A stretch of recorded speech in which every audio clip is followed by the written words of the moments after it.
খিলাফতের সময় হজরত উমর রাদিয়াল্লাহু আনহু প্রায় রাতে ছদ্মবেশে শহর পরিদর্শনে বের হতেন, যেন মানুষের দুঃখ কষ্ট নিজের চোখে দেখতে পারেন। একদিন রাতের ঘটনা, মদিনার এক প্রান্তে তিনি একটি ঘরের পাশ দিয়ে যাচ্ছিলেন। হঠাৎ ভেতর থেকে কথোপকথন শুনতে পেলেন। মা বলছে, দুধে একটু পানি মিশিয়ে দাও, আজ দুধ কম হয়েছে, এভাবে বিক্রি করলে লাভ বেশি হবে। মেয়ে সাথে সাথে বলল, আম্মা, আমিরুল মুমিনিন তো দুধে পানি মেশানো নিষেধ করেছেন। মা বলল, ওমর কি এখন আমাদের দেখছেন? রাতের অন্ধকারে কে দেখবে?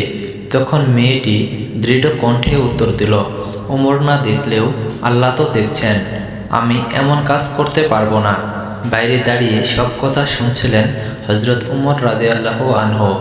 এই কিশোরীর আল্লাহভীতি ও সততা তার হৃদয় ছুঁয়ে গেল। তিনি নিঃশব্দে সেখান থেকে ফিরে গেলেন। পরদিন তার ছেলে আসিম ইবনে উমর রাদিয়াল্লাহু আনহুকে ডেকে বললেন, আমি এমন এক মেয়েকে পেয়েছি যে আল্লাহকে ভয় করে। তুমি যদি চাও তাকে বিয়ে করো। পরে সেই মেয়ের সাথে আসিম রাদিয়াল্লাহু আনহু এর বিয়ে হয়। ইতিহাসে উল্লেখ আছে, তাদের বংশ থেকেই জন্ম নেন ন্যায়পরায়ণ খলিফা উমর ইবনে আবদুল আজিজ রহমতুল্লাহ আলাইহি।